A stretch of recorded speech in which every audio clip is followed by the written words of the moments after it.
नमस्कार दोस्तों, मैं हूँ आपका साथी राव तारा और सिंहासन 32 में 19वीं पुतली रूपरेखा की कहानी सुनेंगे। 19वीं पुतली ने जो कथा सुनाई रूपरेखा ने वो इस प्रकार है कि राजा विक्रमादित्य के दरबार में लोग अपनी समस्याएं लेकर न्याय के लिए तो आते ही थे, कभी कभी उन प्रश्नों को लेकर भी उपस्थित होते थे जिनका कोई समाधान उनके नहीं सूझता था। विक्रम उन प्रश्नों का ऐसा सटीक हल निकालते थे कि प्रश्नकर्ता पूर्ण संतुष्ट हो जाता था। ऐसे ही एक टेढ़े प्रश्न को लेकर एक दिन दो तपसी दरबार में आए और उन्होंने विक्रम से अपने प्रश्न का उत्तर देने की विनती की।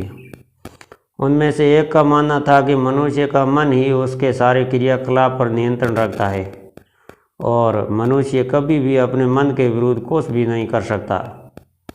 दूसरा उसके मत से सहमत नहीं था। उसका कहना था कि मनुष्य का ज्ञान उसके सारे क्रियाकलाप नियंत्रण करता है और मन भी ज्ञान का दास है और वह भी ज्ञान द्वारा दिए गए निर्देशों का पालन करने को बाध्य है।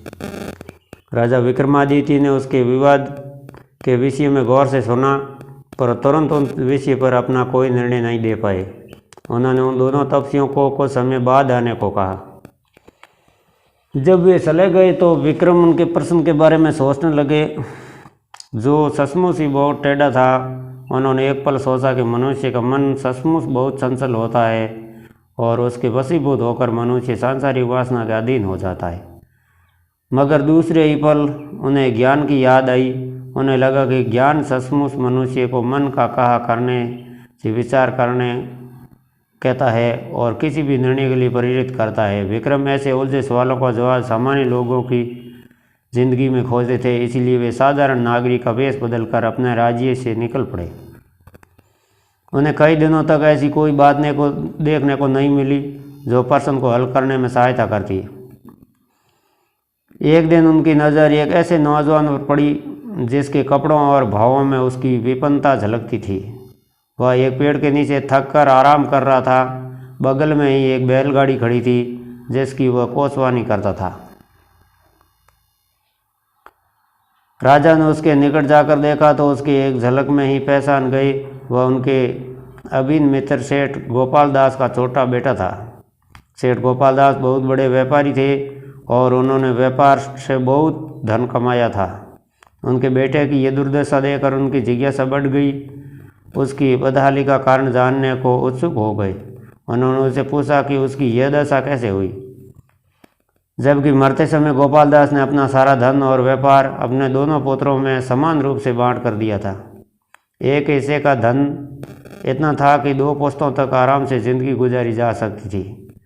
विक्रम ने फिर उसके भाई के बारे में भी जानने की जिज्ञासा प्रकट की। युवक समझ गया कि पूछने वाला सचमुच उसके परिवार के बारे में सारी जानकारी रखता है। उसने विक्रम को अपने और अपने भाई के बारे में कुछ बता दिया। उसने बताया कि जब उसके पिता ने उसके और उसके भाई के बीच सब कुछ बांट दिया तो उसके भाई ने अपने हिस्से का धन उपयोग बड़े ही समझदारी से किया। उसने अपने ज़रूरतों को सीमित रखकर सारा धन व्यापार में लगा दिया और दिन रात मेहनत करके अपने व्यापार को कई गुना बढ़ा लिया। अपने बुद्धिमान और संयमी भाई ने उससे कोई प्रेरणा नहीं ली और उसने हिस्से में मिले अपार धन को देकर घमंड में सूर हो गया। शराबखोरी, वेश्यावृत्ति, जुआ खेलना समेत सारी बुरी आदतें डाल ली। ये सारी आदतें उसके धन के भंडार को तेजी से खोखला करने लगी। बड़े भाई ने समय रहते उसे सेध जाने को कहा, लेकिन उसकी बातें उसे विष समान प्रतीत हुई।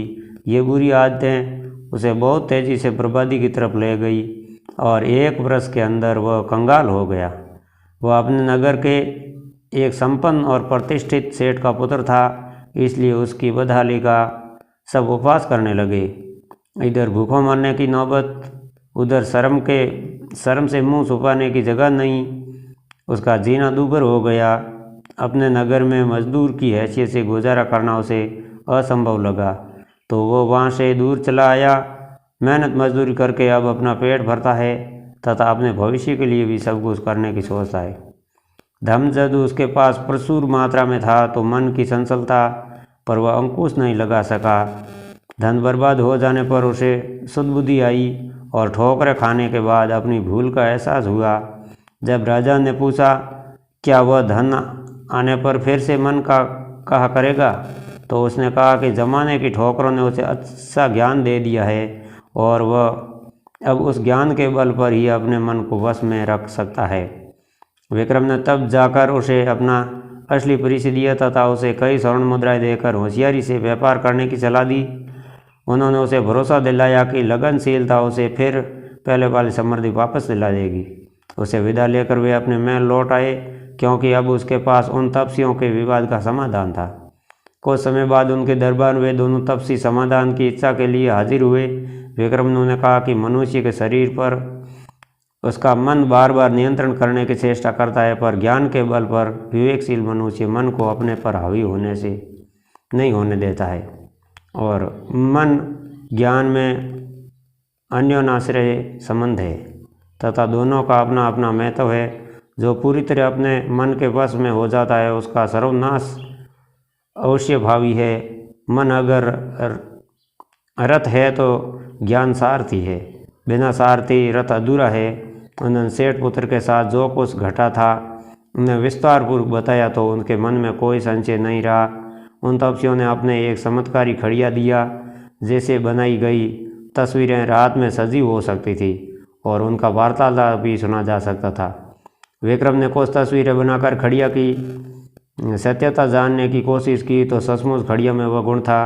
जब राजा तस्वीरें बना कर अपना मन बहलाने लगे, अपनी रानियों को उन्हें बिल्कुल शुद्ध नहीं रही।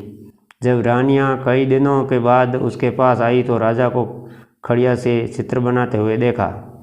रानियों ने आकर उसका ध्यान बंटाया तो राजा को हंसी आ गई और उन्होंने कहा कि वे भी मन के अधीन हो गए थे। अब उन्होंने अपने कर्तव्य का ज्ञान हो चुका है। तो ये थी 19वीं पुतली रूपरेखा नामक की कहानी और 20वीं कहानी अगले भाग में सुनेंगे।